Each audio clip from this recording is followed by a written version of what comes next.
આજની ધર્મકથા. પ્રણામ. પરમાત્મા શ્રી મુનિ સુવ્રત સ્વામી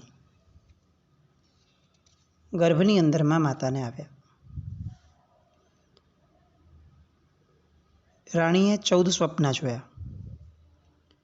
શ્વેત હાથી, ભવ્ય વૃષભ, કેસરી સિંહ, અભિષેક મગ્ન એવા મહાલક્ષ્મી, પુષ્પમાળાનું જોડલું, જ્યોત્સના છલકાવતો ચંદ્ર, દીપ્તિમંત એવો સૂર્ય, ઉત્તંડ સ્વર્ણદંડ ઉપર ફરકી રહેલો ધ્વજ, પૂર્ણ કુંભ, નિર્મળ જળથી સભર અને અદ્ભુત કમલપુષ્પો વડે અલંકૃત એવું સરોવર, અફાટ મહાસમુદ્ર, દિવ્ય વિમાન, ગગનચુંબી પર્વતસમો રત્નોનો પુંજ અને ધુમાડા વિહાણો છતાં ઉગ્ર જ્વાળાઓથી ધગધગતો એવો દિવ્ય અગ્નિ.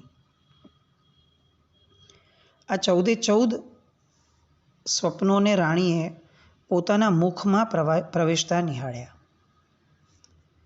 કોઈ પણ સ્વપ્ન, ઉત્તમ સ્વપ્ન, એ જ્યાં સુધી જોનાર પોતે અંગીકાર નથી કરતો, ફક્ત જુએ છે,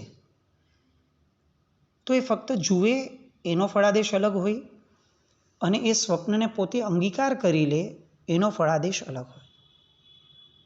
આપણે ત્યાં સામાન્યતઃ માન્યતા એવી છે કે માતા સ્વપ્નની અંદરમાં આવા 14 મહાસ્વપ્નોને જુએ છે.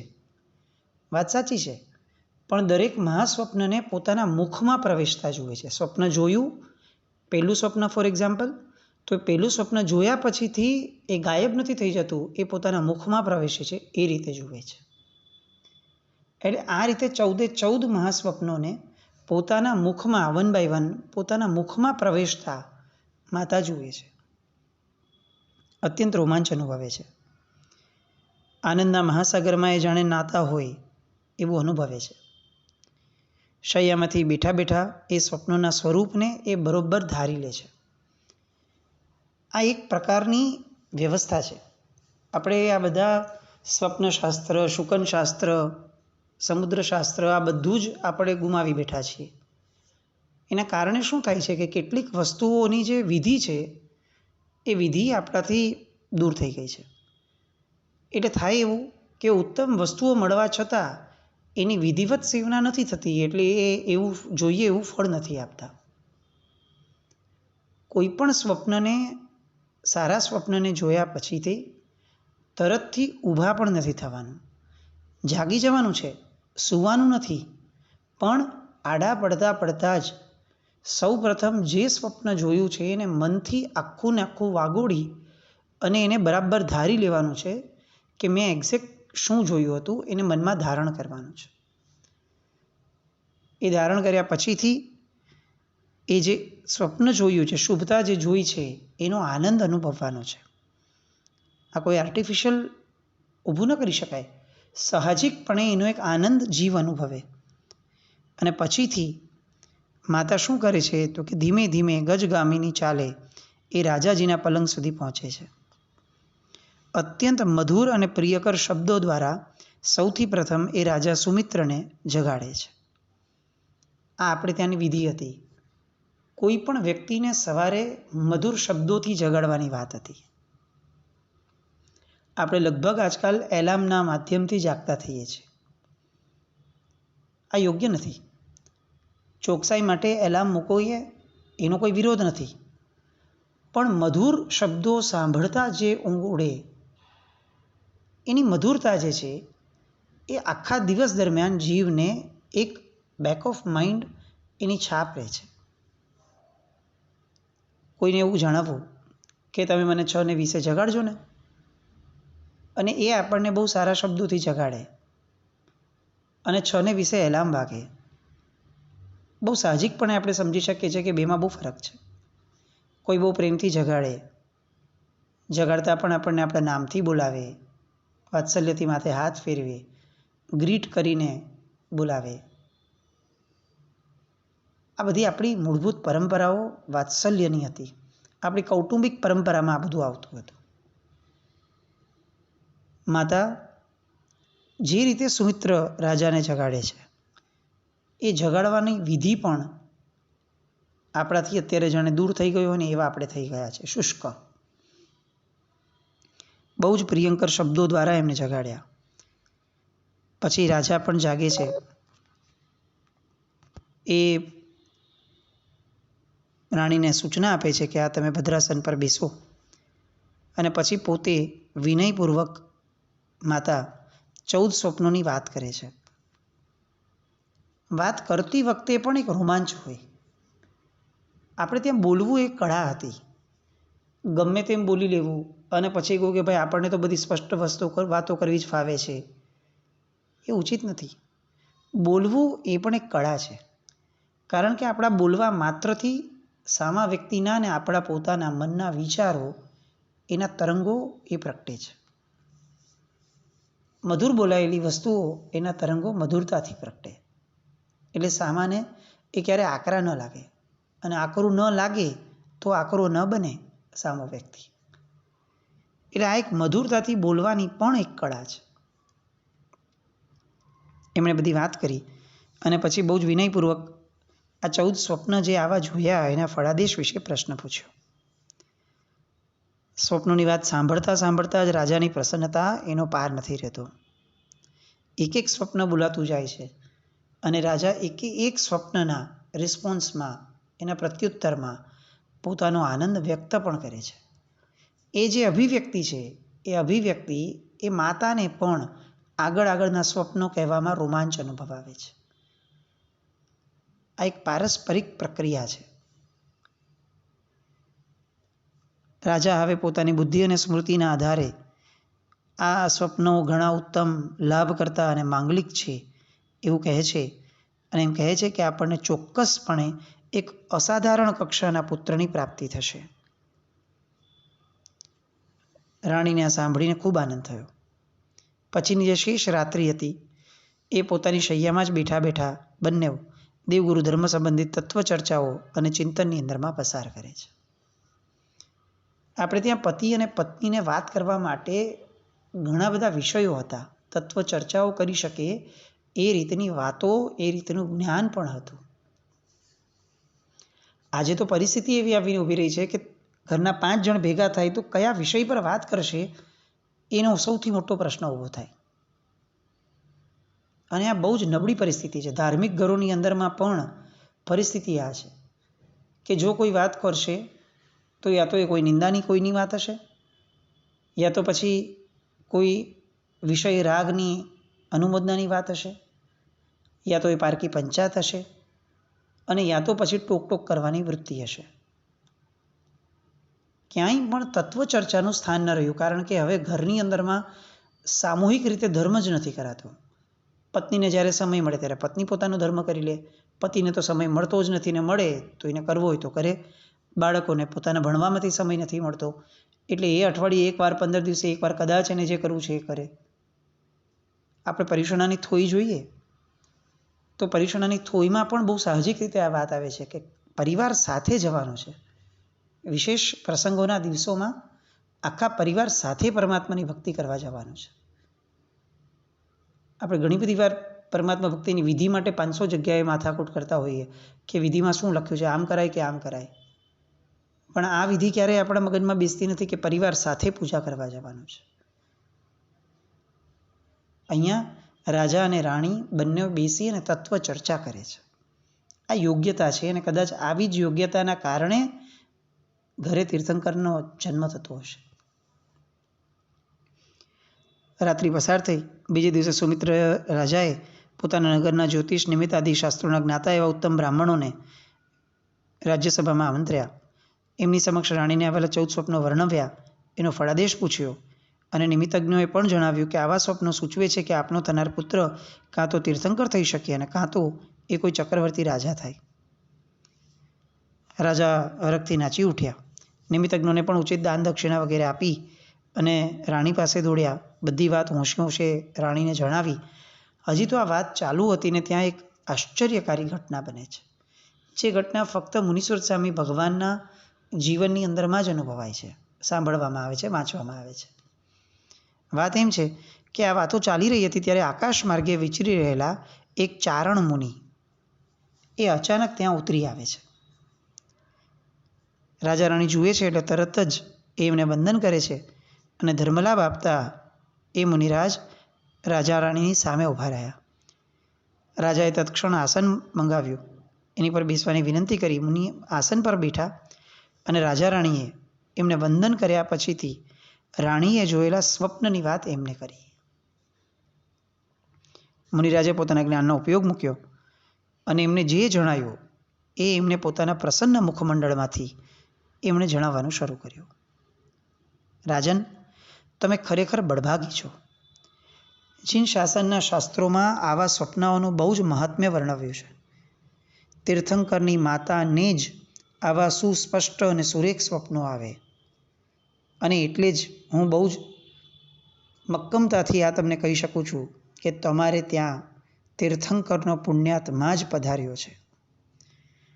રાણી પદ્માવતી પૂરે મહિને પુત્રને પ્રસવશે, તે મોટો થઈ અને આ હિમાચલ પૃથ્વીનો સ્વામી એવો રાજા થશે. છેવટે તે દીક્ષા લેશે, તપ તપશે, કેવળ જ્ઞાન મેળવશે અને આ ભરત ક્ષેત્રની વર્તમાન જીન 24માં 20મા મુનિસુરત સ્વામી નામે તીર્થંકર તરીકે જીન શાસનના પ્રવર્તક બનશે. માટે મહારાજ, તમારી રાણીએ અતિ ઉત્તમ એવા ફળદાયક સ્વપ્નો દીઠા છે. હજી તો આ સાંભળી અને આ બંને પોતાનો આનંદ કઈ રીતે વ્યક્ત કરવો એ વિચારે છે. એટલી વારમાં, ક્ષણવારમાં પણ એ મુનિરાજ આકાશમાં ઉડી ગયા અને અલોપ થઈ ગયા. રાજા અને રાણી ક્યાંય સુધી ત્યાં જ ઊભા રહી અને હર્ષના આંસુ વહાવતા વહાવતા મુનિની વાણીને મંબળાવ્યા કરે છે. એ દિવસ હજી તો પૂરો થાય, આ એક આશ્ચર્ય પૂરું થાય ત્યાં તો રાજાને એક પછી એક આશ્ચર્યના બીજા સમાચારો આવવાના શરૂ થાય છે. રાજા પોતે, નગરના બધા જ લોકો બધા જ આશ્ચર્યમાં છે, કારણ કે જે રાત્રે રાણીએ સ્વપ્ન જોયા અને ગર્ભધારણ કર્યો હતો એના બીજા જ દિવસથી, એટલે કે એ જ દિવસથી આખી નગરીમાં અને આખા દેશમાં જાણે એક શાંતિનું મોજું ફળી વળ્યું હોય એવું સૌ અનુભવે છે. કેટલાક રોગીઓના રોગ એકાએક મટી ગયા. અકાળ મૃત્યુની અમંગળ ઘટનાઓ એ દિવસમાં થઈ જ નહીં. ચોર અને ધાડપાડુઓની રંજાડનો એક પણ સમાચાર એ દિવસે આવ્યા નહીં. કેટલાક દુર્દમ શત્રુઓ સાથે જે લાંબા સમયથી કમેળ ચાલતો હતો એ અચાનક જ એ રાજાઓના સમાચાર આવ્યા અને સુમેળ સધાઈ ગયો. રાજાને એક પ્રકારની અપૂર્વ નિરાત એ અનુભવાઈ રહી હતી. રાજા સમજી રહ્યા હતા કે આપણે આંગણે આવેલા કલ્પવૃક્ષ તુલ્ય દીકરાનો જ આ પ્રભાવ છે. બીજે બધે તો વ્યવહાર એમ કહે છે કે પુત્રના લક્ષણ પારણામાંથી, પણ આ તો તીર્થંકર છે. તીર્થંકરના લક્ષણ એ તો ગર્ભમાંથી છે. અને આમ ને આમ દિવસો, મહિનાઓ પસાર થવા લાગ્યા. 3 મહિના થયા હશે ત્યાં રાણીને અવનવા મનોરથો થવા લાગ્યા. એને એમ થયું કે મારે રોજ જીનાગમની વાણી સાંભળવા જવું છે. હું રોજ જીનબિંબોની ઉત્તમ પ્રકારે પૂજા રચાવું. મુનિ ભગવંત પધાર્યા. ત્યાં જઈને વિનંતી કરે છે રાણી કે મને શ્રાવક ઉચિત એવા ઉત્તમ વ્રતોનું પાલન કરું એવા આશીર્વાદ આપો અને મને વ્રતો આપો. નિર્ગ્રંથ મુનિ ભગવંતોને નિર્દોષ આહાર આદિનું દાન વગેરે આપવાનું પણ મનોરથ થાય છે. અને રાજા આ તમામ મનોરથોને બહુ ઉત્સાહપૂર્વક પૂર્ણ કરતા રહે છે. આમ ને આમ 9 મહિના અને 7.5 દિવસ પૂર્ણ થતા ગયા. જેઠ વધી આઠમની રાત્રિ આવી. અત્યંત ઉત્તમ એવી લગ્નની વેળા પ્રગટી. મુહૂર્ત અને યોગો પણ સર્વશ્રેષ્ઠ પ્રવર્તી રહ્યા હતા. શુભ ગ્રહોની દ્રષ્ટિ લગ્નવણી પ્રવાહિત થઈ હતી. હોરાઓ ઉર્ધ્વમુખી થવા લાગી. સઘળા શુભ ગ્રહો ઉચ્ચ સ્થાને ગોઠવાયા. બધા જ પાપ ગ્રહો 11મા સ્થાને આવીને બેસી ગયા. મકર રાશિનો ચંદ્રમા શ્રવણ નક્ષત્રના 3જા અંશમાં પ્રવેશ્યો.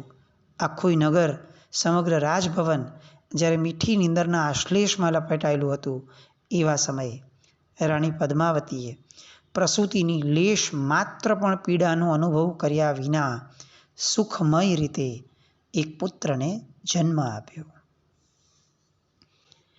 વૈડૂર્ય અને મરકત રત્ન જેવો નીલો વાન ધરાવતો એ પુત્ર. અને એ પુત્રના જન્મ સમયે પણ સંસારના સર્વ જીવો એક અવર્ણનીય એવી અલૌકિક શાતાનો અનુભવ પામ્યા. પેલા નિગોદના એકેન્દ્રિય આત્માઓ નરકલોકના દુઃખતપ્ત જીવાત્માઓ આ બધા જ નિગોદ, એકેન્દ્રિય, બેઇન્દ્રિય, તેઇન્દ્રિય, ચૌરિન્દ્રિય, પંચેન્દ્રિય, નારક, દેવ બધા જ આત્માઓ એ પડે એક અકથ્ય સુખને સંવેદે છે. અખિલ બ્રહ્માંડમાં જાણે પ્રકાશનો એક ફુવારો પળભર માટે ઉછળી ગયો. પંખીઓ જય જયના મંગલ કલરવથી ધરાતલને ગજવી મૂકે છે. મીઠો, શાંત અને અનુકૂળ પવન વાઈ રહ્યો છે. વૃક્ષો, ફૂલ છોડો, વનરાજી એકાએક જાણે પલ્લવિત થઈ અને મોહરી ઉઠી હોય. ખેતરમાં અકાળે જ ધન્યના કણસલા લચી પડ્યા. સરોવરમાં પાણી ઉભરાવવા લાગ્યા. વિધવિધ કમળની જાતિઓ પણ ખીલી ઉઠી. એકંદરે એક તીર્થંકરનું પ્રાગટ્ય થાય એની સાથે જ આખી સચરાચર સમગ્ર સૃષ્ટિ એ આનંદ અને સુખ એનું અદ્વૈત અનુભવી રહી હતી. આ આનંદ છે. પ્રકૃતિને જે આત્માએ પૂર્વથી ત્રીજા ભવની અંદરમાં સમગ્રતયા પવિત્ર કરવા માટેનો સંકલ્પ કર્યો છે, જે આત્માએ પૂર્વથી ત્રીજા ભવમાં પોતાના આત્મકલ્યાણની સાથે સૂક્ષ્મતમ જીવનું પણ આત્મકલ્યાણ થાય એવો ભાવ પ્રચુર પ્રમાણમાં અનુભવ્યો, સંવેદ્યો છે અને પ્રકૃતિમાં એના આંદોલનો જેને છોડ્યા છે. એવો આત્મા આજે જ્યારે જન્મે છે ત્યારે જાણે પ્રકૃતિ જ ઉજવણી કરે છે. બાહ્ય અને અભ્યંતર પ્રકૃતિ ઉપર અપરાજય આધિત્ય સ્થાપી શકે આધિપત્ય એવી ચેતનાનું એ પ્રાગટ્યનું પ્રથમ ઉજવણું સૌથી પહેલો પ્રકૃતિ કરે છે. સૌથી પહેલું ઉજવણું પ્રકૃતિએ કર્યું. હવે બીજું ઉજવણું કોણ કરશે? તો કે દેવો કરશે. આપણે ત્યાં એક પણ તીર્થંકર પરમાત્મા એવા નથી થયા કે જેમના જન્મના વધામણા એ સૌ પ્રથમ મનુષ્યલોકના લોકોને જાય. અને એટલે જ કદાચ મધ્યરાત્રિઓએ પરમાત્માના જન્મ થયા છે. કારણ કે જગત સૂતું હોય અને મધ્યરાત્રિનો સમય પસાર થાય એટલી વારમાં દેવો આવી અને પોતાનું ઉજવણું કરી લે. આ સૃષ્ટિનો અધિપતિ સૌધર્મેન્દ્ર એનું સિંહાસન ફરીથી ચલાયમાન થાય છે અને પરમાત્માનો જન્મ થયો એ સાંભળતા જ એ પૃથ્વી પર આવવા માટેની તૈયારી કરે છે. પણ આ સૌધર્મેન્દ્રનું આસન કંપિત થાય એની સાથે સાથે હજી એક આસન કંપાયમાન થાય છે અને એ છે 56 દિક્કુમારિકાઓનું. આ પણ એક બહુ અનેરી ઘટના છે. પરમાત્માની ઉર્જાઓ એ જ્યારે જે સમયે જેની આવશ્યકતા છે, જેનું કર્તવ્ય છે, એને હચમચાવે છે, એને જગાડે છે, એને જાગૃત કરે છે. ઇન્દ્ર આવી અને ઉજવણું કરે એ પહેલાં સૂચિકર્મ થવું આવશ્યક છે. એ સૂતિકર્મ કરશે કોણ? આપણે ત્યાં તો સામાન્ય નર્સ વગેરે કરતા હોય આપણું, પણ અહીંયા તો દિક્કુમારિકાઓ આવી અને સૂતિકર્મ કરે. 56 દેવીઓ એ બધાના અલગ વિમાનો, એ દરેક વિમાનનું પોતાનું આસન એ કંપે અને જ્ઞાન વડે એ લોકો જાણે છે કે જીનેશ્વર પરમાત્માનો જન્મ થયો છે અને પોતાનો આખો પરિવાર લઈને તત્કાલ 8-8 અને 4-4ની સંખ્યામાં એ જન્મ સ્થળે આવીને ઊભી રહે છે.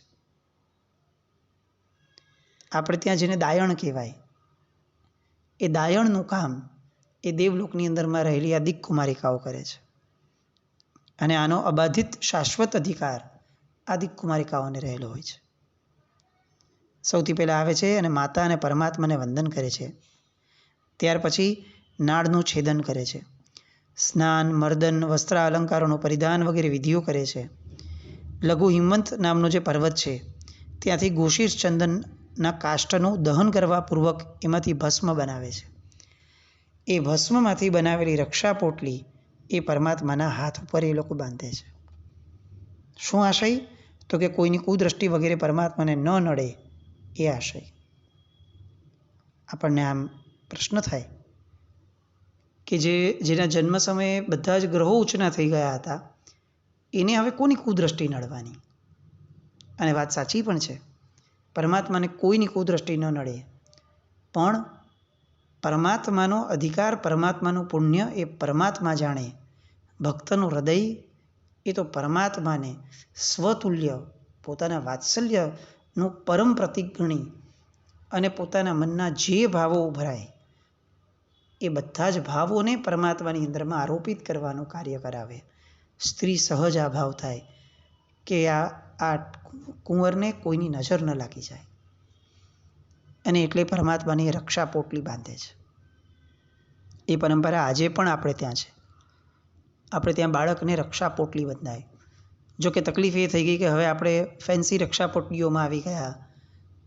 કોઈ પવિત્ર વ્યક્તિના દ્વારા અભિમંત્રિત થયેલી રક્ષા પોટલીના બદલે સાવ કોઈ રીતે મંત્રિત ન હોય, ફક્ત ફેન્સી હોય, કલરફુલ હોય, ગમે તે દ્રવ્યોથી બની હોય એવી વસ્તુને રક્ષા પોટલી ગણી અને પહેરવા લાગ્યા. આપણે ગમે તેના હાથેથી પહેરવા લાગ્યા, ગમે તેના હાથેથી લઈને પહેરવા લાગ્યા.